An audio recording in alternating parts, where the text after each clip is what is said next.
Thank you, Senator Heinrich. Senator Kennedy. Thank you, Mr.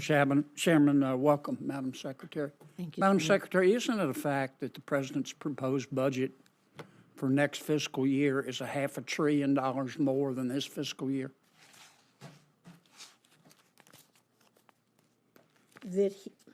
On the spending side? Yes. That's what a budget is. Yeah.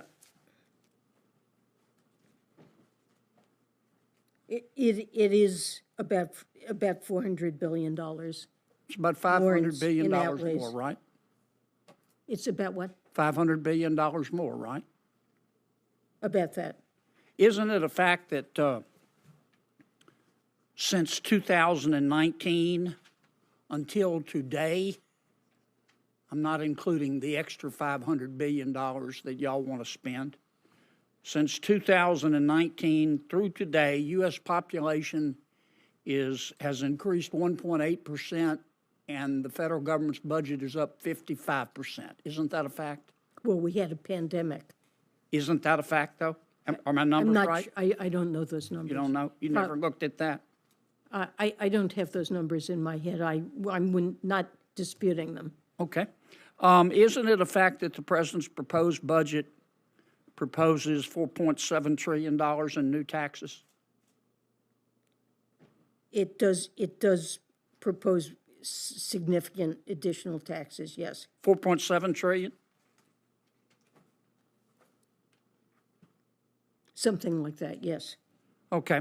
You talked about reducing deficit. Isn't it a fact that under President Biden's proposed budget, that gross debt will rise from $32.7 trillion at the close of this year to $51 trillion by 2033?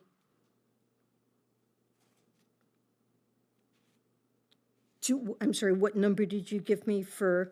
The President's proposed budget will increase gross debt from $33 trillion at the close of this year to $51 trillion in 2033. Isn't that correct? Well, debt held by the public, which is, No, ma'am, that's gross debt. Isn't that a fact? that's probably a fact. So you haven't reduced the deficit, have you?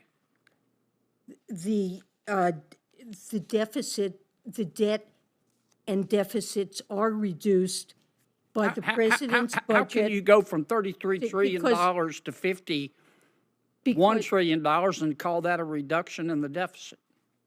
Because that's a calculation for which you need a baseline, and then you compare the budget and the deficits and debt in the budget with a baseline in which there are none of the changes, either in revenues or in spending, that are proposed in the budget. Here's my baseline. At the end of this year, we project, people a lot smarter than me, probably not than you, but smarter than me, say that gross debt's $33 trillion. They say if the president's budget is implemented by 2033, it'll be $51 trillion. Isn't that a fact? If the president's budget is not implemented and none of the changes are made, it will be worse than that. And so the president's budget has improved the fiscal outlook relative to what we would have without the president's proposals. Even though it raises gross debt from $33 trillion to $51 trillion. A fiery Senate hearing turns intense as Senator Kennedy confronts the Treasury Secretary over skyrocketing debt, massive tax proposals, and the shocking collapse of Silicon Valley Bank. Numbers don't lie, but the answers might leave you stunned. Watch the full breakdown of this explosive exchange and what it means for the economy. You say that's an improvement.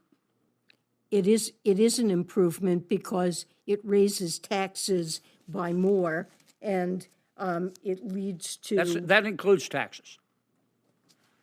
In what world is that an improvement, other than Washington and long land?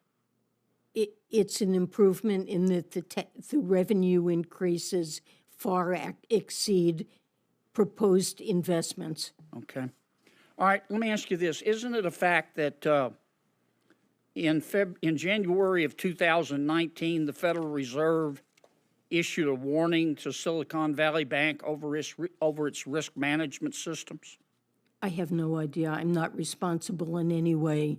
for But the you're in charge of the supervision. banking bailouts and the crisis, right? I am not involved in banking supervision, and I don't have access to any information about the supervision of Silicon Valley Bank. Okay, so you don't know whether or not the Fed, you haven't looked to see whether or not the Fed issued a warning, 4 years ago to the bank over its risk management systems? That's not public information, and it's not Sure it is. It's in the information. Wall Street Journal.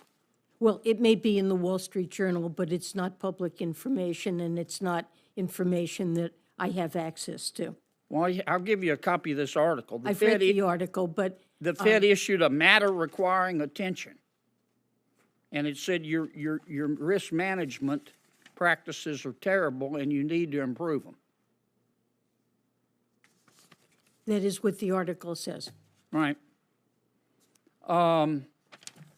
Isn't it a fact that months before SVB went under, that the bank disclosed that its mark-to-market value of its bonds was $16 billion less than their balance sheet value?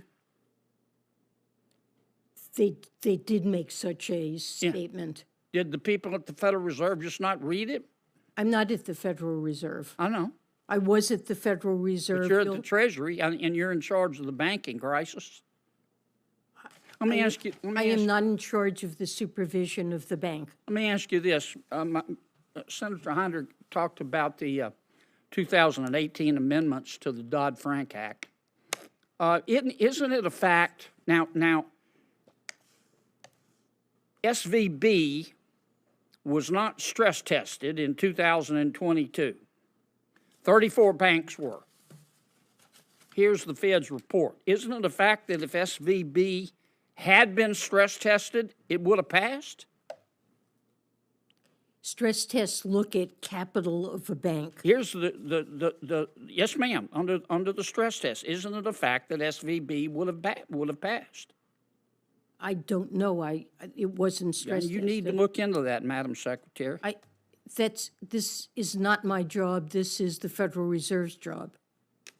Okay, isn't it a fact that when the Federal Reserve stress tested in 2022, it only stress tested credit risk, it didn't stress test duration risk? Isn't that a fact? I believe the stress tests in general partially address and take account of interest rate No, risk. ma'am. I've read it. Here it is, bigger than Dallas. Well, to the extent that there are assets held in an available for sale portfolio that would suffer losses due to changing interest rates, that would be captured in the bank's No, ma'am, it's not capital. there. I've read it. Senator Kennedy, I've allowed people the secretary to stray over answers. If you enjoyed this political breakdown, like, comment, and share for more political insights.